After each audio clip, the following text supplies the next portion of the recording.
अभी हाल फिलहाल में अंकिता भंडारी केस को लेकर के जिस प्रकार का माहौल है प्रदेश का, और एक उर्मिला सनावर ने जिस प्रकार का खुलासा किया एक नेता को लेकर के, बताया यही जा रहा कि उर्मिला सनावर जो है वो आपसे मिली हुई है और आपके इशारे पर चल रही है। क्या कितनी सच्चाई है इस सवाल में? तो साहू जी की आप बात करें जिन्होंने बयान दिया, वो तो कांग्रेस में थे इससे पहले, अभी तो कांग्रेस से आ गई, तो ये तो कांग्रेस की मानसिकता बता रही है। बीजेपी वाले को कांग्रेस से लोग ऐसे बयान देते हैं कि यहाँ तो आईटीसी ओटीसी करेंगे, संघ में रहेंगे आदमी, तो वो राष्ट्रभक्त हो जाते हैं वहाँ रह करके। इस मुद्दे को लेकर और आगे कहाँ तक जाएगी कांग्रेस, क्या मांग करेगी अगर कोई कार्रवाई नहीं होती? हाँ, वो थी कुरीतियां इतनी ज्यादा थी कि आदमी असमानता से जूझ रहा था और छुआछूत चरम पर था। रुड़की लोकतांत्रिक जन मोर्चे की ओर से भारत की प्रथम महिला शिक्षक माता सावित्रीबाई फुले की 195वीं जयंती बड़े ही श्रद्धा और उत्साह के साथ मनाई गई। इस अवसर पर विशाल भंडारे का आयोजन किया गया और माता सावित्रीबाई फुले के विचारों पर चलने का संकल्प लिया गया।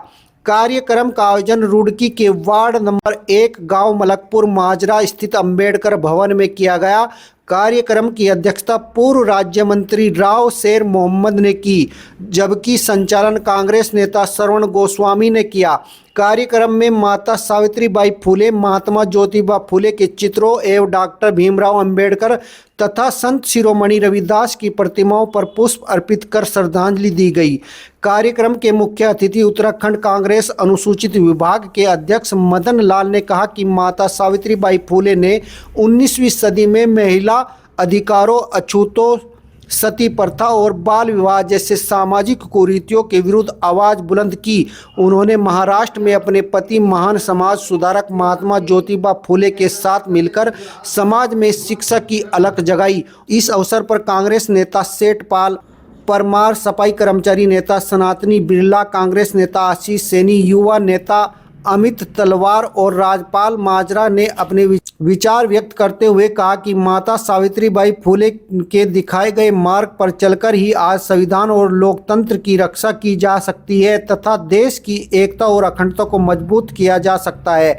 इस कार्यक्रम में जो संयोजक थे सुभाष सैनी ने सभी अतिथियों को शॉल ओढ़ाकर उनका माल्यार्पण कर कि एक वीआईपी का नाम बार बार आ रहा है अंकिता भंडारी के हत्याकांड में, लेकिन उस वीआईपी का नाम यहाँ की सरकार खोलना नहीं चाह रही है।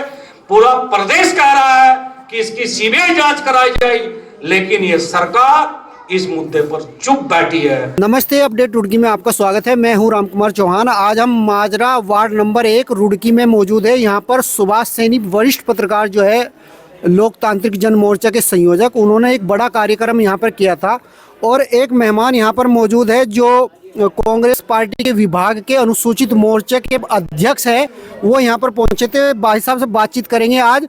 और अभी जो हाल फिलहाल ही में उत्तराखंड की राजनीति जिस मुद्दे को लेकर के गरमाई हुई, उस विषय में हमारा थोड़ी सी भाई साहब से चर्चा रहेगी। सर, आप आज आए, सावित्रीबाई फुले की जयंती के उपलक्ष्य में आप यहाँ पर आए, मगर जिस प्रकार का एक कार्यक्रम हुआ यहाँ पे बात भी करी गई बहुत सारी।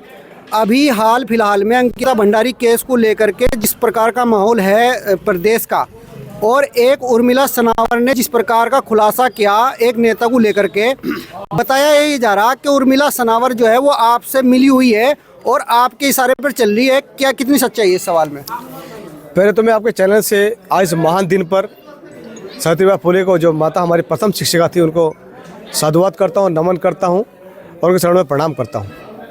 जैसा आपने कहा कि आज प्रदेश के अंदर वो एक मुद्दा नहीं है, एक बहुत बड़ा सवाल है। अंकिता जो बेटी हमारी थी, इसका बहुत बड़ा सवाल है। सवाल उस रूप में है कि आज हमारी माता बहनें सुरक्षित नहीं है। उसकी वजह है कि आप जैसे जानते हैं कि भारतीय जनता पार्टी का ये जो मामला है, ये वो फासिस्ट ताकतें हैं जिन्होंने आज़ादी के 52 साल तक भी अपने नागपुर कार्यालय पर झंडा नहीं फहराया।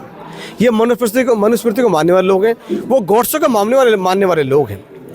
अंकिता भंडारी के मामले को जहाँ तक इस तरह के जो मिथ्या फैलाया जा रहा है, भ्रामक फैलाया जाता है कि कांग्रेस से मतलब है, उसका कांग्रेस से दूर दूर का वास्ता नहीं है।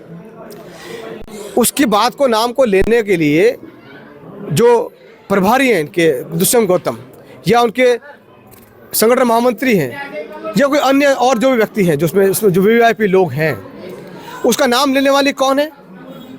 भारतीय जनता पार्टी के पूर्व विधायक की धर्मपत्नी, और उसकी जो जांच की गई है फॉरेंसिक लैब में, जो जांच करी वो उनकी आवाज़ भी बुजुर्ग के सेम है, तो उसमें कांग्रेस का मतलब ही नहीं है। और जहाँ तक बात है एक इस मामले को लेकर, अगर वो इतने पाक साफ हैं तो सीबीआई की जांच क्यों नहीं करते?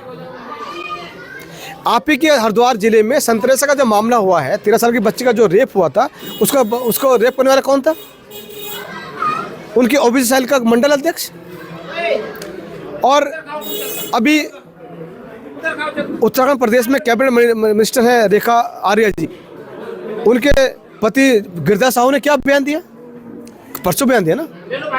उनकी सोच देखिए, उसमें कहीं ना कहीं रेखा आर्या भी खटगरे में खड़ी होती है। वो ये कहते हैं कि आपको 20-25 हज़ार में लड़कियां मिल जाएंगी। अरे कौन सी लड़कियां? वो बिहार के इतने बड़े राज्य को बोल रहे हैं कि वहाँ 20-25 हज़ार की लड़कियां मिल जाती हैं। आप ऐसे काम करते हैं? क्या सोच है आपकी? उन्होंने पूरी हिंदुस्तान की नारी का अपमान किया है। सर इससे पहले तो जो वो साहू जी की आप बात करें जिन्होंने बयान दिया, वो तो कांग्रेस में थे इससे पहले, अभी तो कांग्रेस से आ गई, तो ये तो कांग्रेस की मानसिकता बता रही है बीजेपी वाले को कांग्रेस से लोग ऐसे बयान देते हैं। कांग्रेस भाजपा तो वो मशीन है ना, जाके जहाँ पे सब वहाँ पाक साफ हो जाते हैं। भाई कांग्रेस में भाजपा तो वॉशिंग मशीन है, जहाँ पे जो जिस तरह आदमी आता है वो पाक साफ हो जाता है। और वो पर ये कह रहे हैं कि वो जो उनके यहाँ तो आईटीसी ओटीसी करेंगे, संघ में रहेंगे आदमी, तो वो राष्ट्रभक्त हो जाते हैं वहाँ रह करके, और जो कांग्रेस से लोग जहाँ आ रहे वो इस तरह की बात करते हैं। तो ये राष्ट्रभक्त हैं दुष्यंत गौतम, जिन्होंने ये कांड किया है। वो जो गृह सचिव को पत्र लिख रहे हैं कि भाई जो मीडिया के लोग हो या आम जनमानस हो जो मेरे खिलाफ आवाज़ उठाएगा, जो हमारे संविधान में अभिव्यक्ति व्यक्त करने की जो हमें अधिकार दिया गया, जो उसके खिलाफ बोलेगा उसे बंद कर दिया जाए। ये वो लोग बात है। 28 आप ही के मीडिया कर्मी, मैं तो नहीं कह रहा बात, आपके 28 मीडिया कर्मियों पे मुकदमे हुए, आपको लोग बोलने का अधिकार नहीं है। आप मुझे बताइए, ये देशभक्त हैं? ये वो देशभक्त हैं जिन्होंने आज़ादी के 52 साल तक वो झंडा नहीं फैलाया? ये वही संघ के लोग थे? ये वही निकर वाले लोग हैं? ये वो देशभक्त हैं? वही विडम्बना ये ना कि जो मनुस्मृति को मानने वाले हैं, जो गोडसे को मानने वाले हैं, वो देशभक्त हैं जिनका आज़ादी से कोई मतलब नहीं था। आज मुझे आप बताइए, आपके चैनल से पूछना चाहता हूँ, मैं आपसे पूछना चाहता हूँ कि क्या आज़ादी में किसी नेता का नाम है उनका? क्यों नाम लेते हैं उसका? क्यों आज भी पूरी दुनिया में 28 देशों में जहाँ पे महात्मा गांधी की मूर्ति लगी है, किसी मूर्ति लगे हैं? कोई देश का जो विदेश का बड़ा नेता आता है, राष्ट्राध्यक्ष आता है, वो तो सबसे पहले कहाँ जाता है? बाबा साहब की मूर्ति पे जाता है। वो सबसे पहले कहाँ जाता है? गांधी जी की मूर्ति पे जाता है नतमस्तक होने के लिए। तो वो देशभक्त है कि हम देशभक्त हैं? अगर वो इतने पाक साफ हैं तो क्यों नहीं सीबीआई की जांच के लिए वो लेटर लिखते गृह मंत्री को या गृह सचिव को? इस मुद्दे को लेकर और आगे कहां तक जाएगी कांग्रेस? क्या मांग करेगी अगर कोई कार्रवाई नहीं होती तो? कांग्रेस का तो यह मानना है कि हिंदुस्तान, पूरे प्रदेश नहीं पूरे हिंदुस्तान के माताओं बहना सुरक्षित रहें, उनको जो अधिकार मिले हैं वो अधिकार उनको मिले, जो संविधान की रक्षा करें। हम तो लोकतंत्र वाले चलने वाले मानने वाले लोग हैं, और पूरी दुनिया में जो लोकतंत्र का जो पूरा डंका बजता है हिंदुस्तान में बजता है, उसको संविधान के, क्योंकि लोकतंत्र बना है संविधान से, और संविधान को तोड़ने मोड़ने वाले लोग हैं वो। हम तो संविधान की रक्षा की बात करते हैं। और हिंदुस्तान और जो कांग्रेस पार्टी है, जब तक उस बेटे को न्याय नहीं मिलेगा, उस लड़ाई को लड़ने के लिए आखिरी दम तक उसको काम करेगी, उसको न्याय दिलाने के। जब तक सीबीआई की जांच नहीं होगी, कांग्रेस पार्टी इसको लेकर सड़क से लेकर संसद तक उठाने का काम कर रही है और कर रही है। देखिए आज जो है, जो हालात में बताया ना कि कुछ ताकतें उस समय भी थी और आज भी वही ताकतें पहचाननी हमें कि वो जो ताकतें हैं देश के अंदर, जो शोषित को, पिछड़े वर्ग को, अल्पसंख्यक वर्ग को और अनुसूचित वर्ग को कहीं ना कहीं मुख्य धारा से अलग करती है, शिक्षा से अलग करती है, और यही नहीं उनका अपमान भी करें, उन्हें यातनाएं दें, उनका उत्पीड़न करें, तो उन्हीं ताकतों को पहचानना आज। और ये जो आज नारी के लिए जो इन्होंने तमाम तरह के कहीं बलात्कार, कहीं अनाचार और अपमान जो आज हो रहे हैं, तो सरकार को संज्ञान लेना चाहिए।